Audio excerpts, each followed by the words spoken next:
begini kan, demonstrasi itu kan makna pokoknya itu kan apa?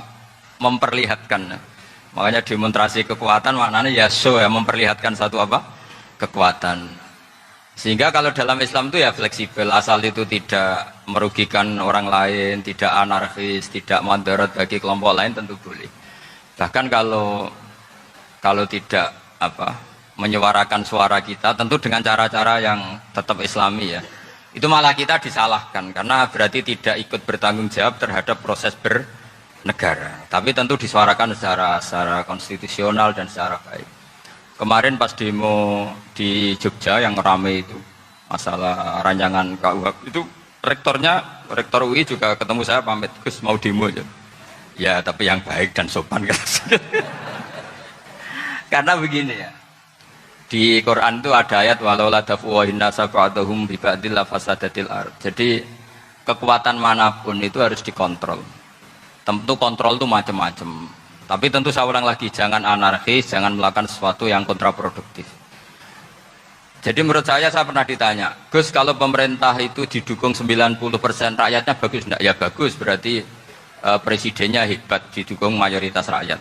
Kalau hanya 55 ya bagus, presidennya biar tahu, biar hati-hati karena dipilih separuh lebih sedikit. Lah kok bagus semua? Ya emang harapan kita sama Allah semuanya baik semua, kata saya gitu. Jadi susahnya apa sih kita melihat sesuatu itu asal agama ini kan gampang, asal tidak maksiat itu baik. Asal tidak maksiat itu baik. Makhuyira Rasulullah bina amro ini lakhtaro aisarohuma malam yakun isman. Jadi demo itu bukan, nah kalau demo yang diharamkan sebagian fatwanya ulama tentu yang maknanya yang anarkis. Kalau yang dihalalkan tentu maknanya yang tertib. Itu biasa dalam hukum fikih. Rasulullah ngendikan A, mahmalnya seperti ini. Rasulullah ngendikan B, mahmalnya seperti ini. Karena kadang ngendikanin Nabi cara zahir itu berlawanan. Misalnya Nabi ditanya, amal paling baik apa ya Rasulullah? Nyaur utang gitu. Karena biasa yang ngemplang mungkin yang tanya itu tukang.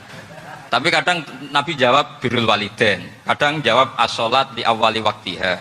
Karena penanyanya ini beda. Gimana? Cinta pun nggak tahu sholat. Ya, cinta kok nggak tahu sholat kata beliau. Kan gitu. Jadi ini penting saya utarakan karena zaman Nabi itu ya biasa Nabi misalnya ngendikan sesuatu itu. Terus ada juga sahabat yang memperlihatkan pendapatnya, tapi tidak niat bantah. Masyhur itu dalam tarikh. Saya beri contoh yang masyhur. Nabi pernah sholat duhur itu 2 rakaat. Sebagian riwayat mengatakan asar, tapi yang lebih kuat itu duhur. Setelah 2 rakaat Nabi sholat, itu akabiri sahabat papan atas itu sudah ada yang ngendikan karena mereka sopan semua, tahu etikal. Setelah Nabi pulang sudah dekat pintu, ada sahabat yang berdiri. Ya Rasulullah, aku siroti sholatu amnasita. Ini sholat model kosor, apa engkau lupa?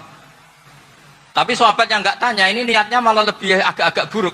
Baguslah kalau sholat terbaru 2, berarti besok ya 2. Karena pakai teori nasah mansuh, berarti hukum itu pakai yang terbaru. Jadi gayanya tidak tanya, tapi lebih sama mungkin yang setuju undang-undang tadi ya tentang rumah tangga, kalau istri gak mau dikumpuli tetap dipaksa, nanti suaminya bisa dilaporkan ke pengadilan gitu. Saya pasti mikir saya bukan masalah pengadilannya, pasti istrinya cantik. Kalau jelek kan gak mungkin dipaksa.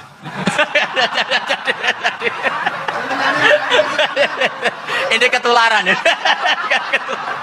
Jadi saya cara berpikir tuh, jadi tak pikir lucunya saja, bukan pikir seriusnya. Ketularan ya, sudah ketularan ya. Karena keburukan itu mudah nular.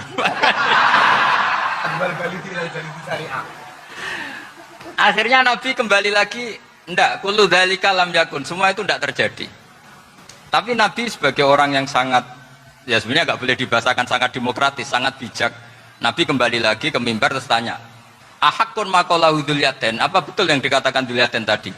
Kata sahabat semua, betul ya Rasulullah, tadi engkau sholat hanya 2 rakaat. Nabi kemudian takbir lagi, meneruskan 2 rakaat terus salam. Artinya kalau demonstrasi itu dengan makna mengutarakan pendapat dengan cara yang dijamin konstitusi, ya itu kan normal-normal saja, nggak ada masalah. Saya pernah dari Bapak itu ada pertanyaan yang benar-benar mengusik saya. Ada orang miskin datang ke Bapak, Pak Yai, jadi wong lar itu ra enak. Sajane ya wis suwe dadi melarat ra enak. Itu pas Ramadan. Kenapa kata bapak? Bapak saya itu teman akrabnya Gus Ali. Itu senengannya ya guyon, mau meninggal aja masih guyon. Bapak dia itu guyon terus. Kenapa ya? Sudah puasa nggak makan, buruh orang macul itu kan berat. Mau istirahat nggak boleh karena buruh orang. Enak jadi wong sugih puasa diam di rumah gini-gini. Terus kata bapak saya gini, enak wong larat.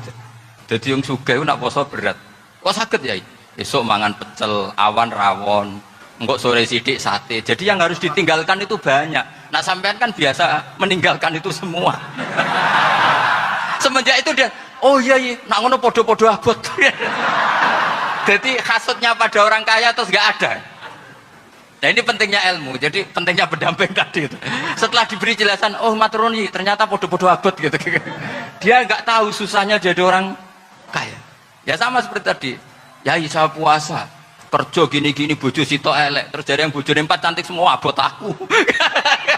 Karena harus ninggalkan 4 yang cantik tadi, yang bisa menghidupkan tadi itu. Itu kan juga demonstrasi, artinya mengutarakan apa yang. Jadi itu saya pikir seperti itu. Ya ini, pokoknya gitu aja. Assalamualaikum warahmatullahi wabarakatuh. Waalaikumsalam warahmatullahi wabarakatuh. Tepuk tangan untuk beliau.